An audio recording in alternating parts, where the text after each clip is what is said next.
Long ago, when the world still remembered how to listen to drums, the city of Ife rose like a bright promise in the heart of the land. Its palace was not just wood and stone, it was a gathering of stories, of wise kings, of harvests that fed many, of lullabies that soothed children through starless nights. Oba Adetunji ruled with a hand both firm and kind. The people said the king's laughter could make the river swell with fish, and his counsel could settle old quarrels like morning mist. Beside him stood the queen, radiant, gentle, and full of a quiet courage that held a kingdom together.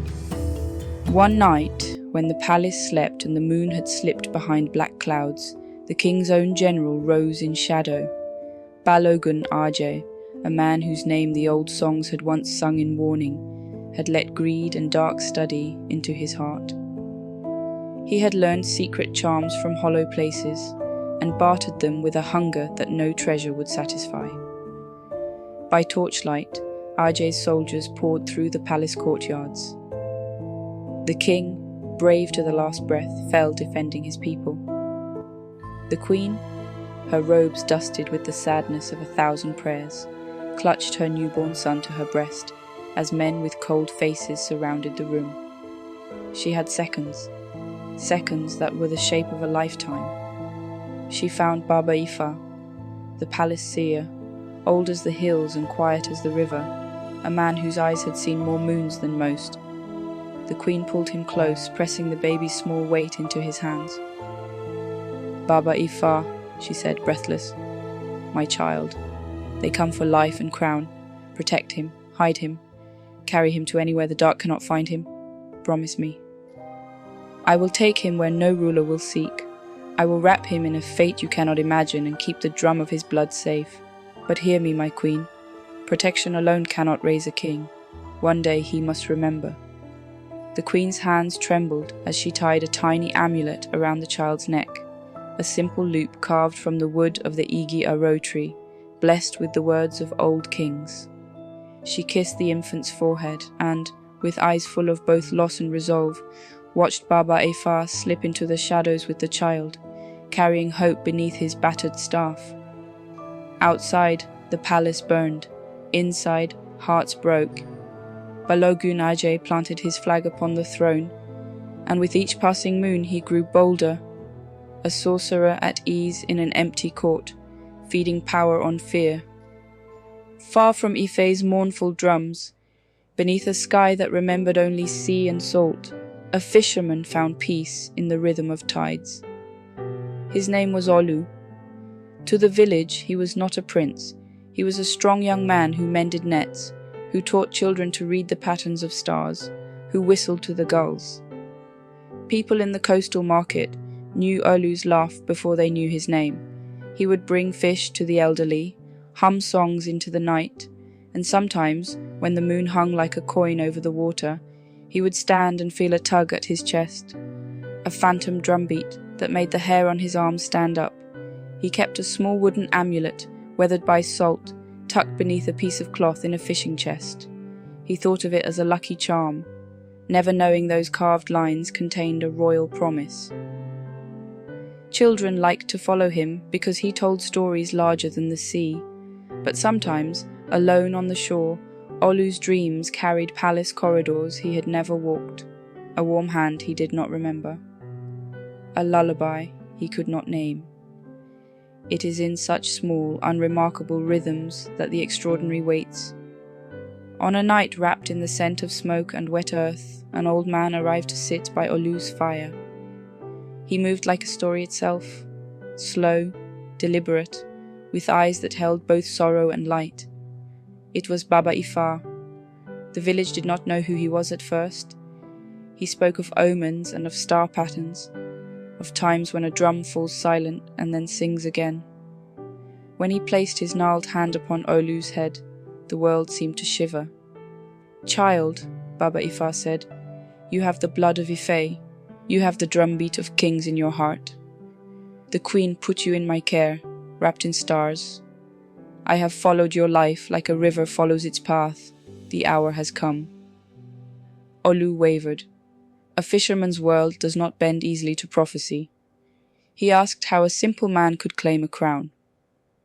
Baba Ifa produced the little amulet, calling the wood-scented loop from a hidden fold, the same carved lines stained by time.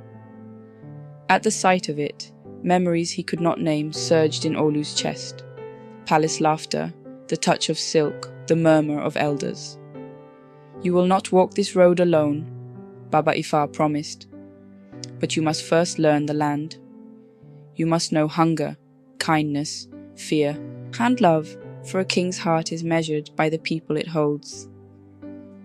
And so, with the amulet warm at his throat and a new truth burning like a quiet sun in his belly, Olu set forth to claim something he had never known but had always somehow felt. Ife under Balogun Aje was no longer a city of light.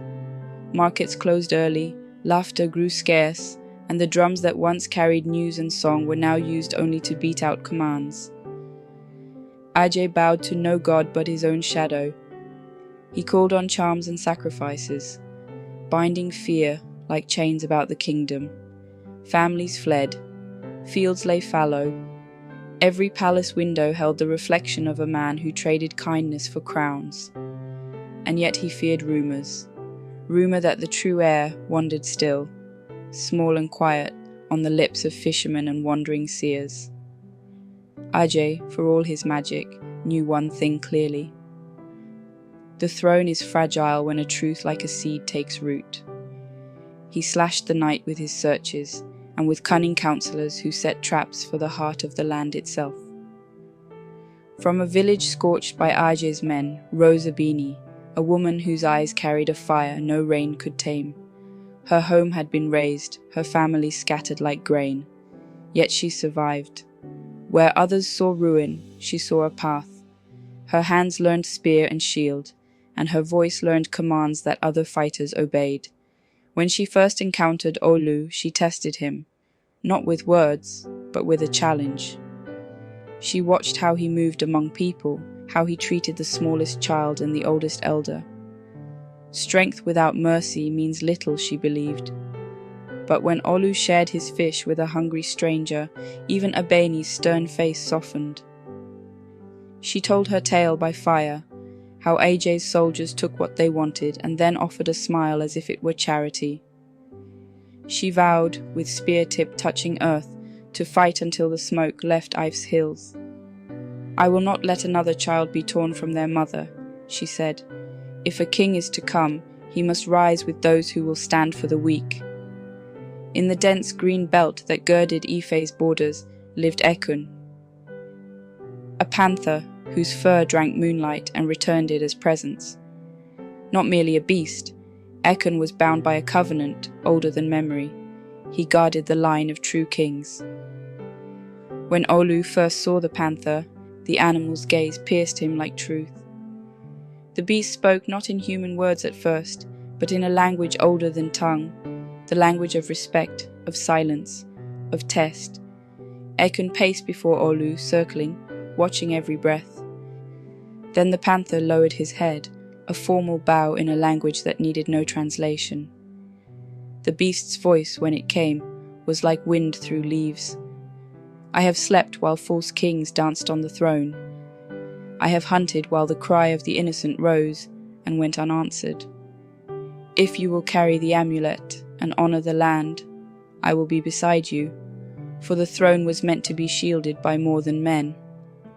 So the three, a fisherman with a hidden name, a warrior with a scarred heart, and a panther with a memory like a forest, bound themselves by oath. Olu walked with Abeni and Ekun, and the trees called names he had not known. He heard a woman's voice crying for a child, a father laughing at a wedding he never attended, his own mother's voice humming a tune he felt at the back of his throat. A voice, sweeter than memory, tempted him to follow. It promised a throne without battle, an easy return. It promised the sight of his mother's face. His legs wanted to obey, but Abeni gripped his arm and whispered firmly, "Remember the amulet.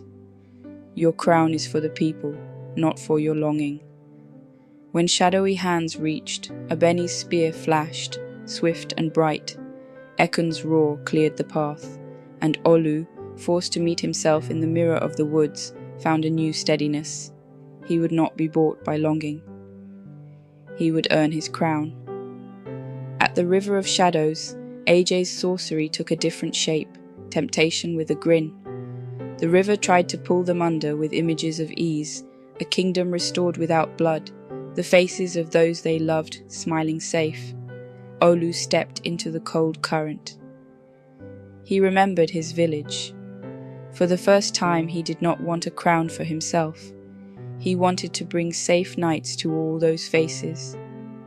He spoke to the river, not with power, but with compassion, and the stream stilled as if hearing an old friend.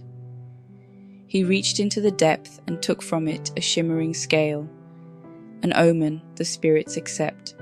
He walked with honor. News travels like wind where hope blows. Villagers who had hidden in fear now came forward.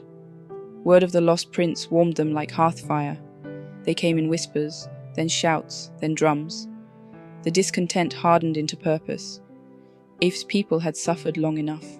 When they marched, it was not a small band, but a river of people. They were not soldiers of empire. They were the guardians of home. The palace courtyards that once rang with song now smelled of iron and burning. Ajay, instigated by dark counsel, had sealed the gates. His soldiers were many. His charms were strong. But the people were many too, and their courage had been hammered in the furnace of sorrow. Under cover of night, small teams, led by Abini, slipped along garden walls, used tunnels old as the palace itself, and found weakness where Ajay had thought none. Ekun moved like shadow to shadow, a living blade in the dark. Baba Ifar sang low songs at the gates, invoking protection for the brave. Olu's heart pounded in a rhythm he had only heard in dreams. He moved through halls with the memory of lullabies in his bones. In the throne room, Ajay awaited like a king twisted by desire. He spoke of destiny reversed, of how the crown had belonged to him now, because he had taken it.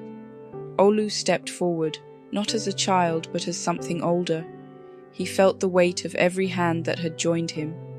Ajay summoned storms of shadow and fire. He twisted the air with tongues of flame and carved shapes of nightmare that lunged forward like beasts. For a time it seemed power and cruelty might win. Olu faltered. The amulet at his throat burned with a heat that could be both a blessing and a trial. Baba Ifa, with a voice like rolling stone, cried out the names of the ancestors. Ekun struck with panther speed. Abeni's spear shone like a shard of dawn. The people's drums beat in unison, as if the earth itself were answering. Olu closed his eyes and raised the amulet. Light poured out like a river. It wrapped around Ajay's dark shapes. Unbinding the charms, Olu struck, and the sorcerer fell away into a silence that spoke of final banishment. Olu became Oba Adeoluwa, a name meaning the crown of his people. The drums returned their voices. Markets opened. Laughter came back slowly like a recovered song. Olu remembered Baba Ifar's words. A king's measure is not in jewels, but in how he tends the smallest wound. He walked the streets in simple cloth, sat with elders, and learned the names of children. He ordered that fields be tended and rations shared. He held the palace open to those who had suffered. At the ceremony, Baba Ifar stepped forward and spoke in a voice carrying both joy and warning. "Remember this moment," he said. "Let the amulet remind you that kings rise from care, not from fear. Rule with the drum that sings for the people." And so Ife began to heal. Olu's story traveled across water and wind. He was called forever the king who remembered where he came from.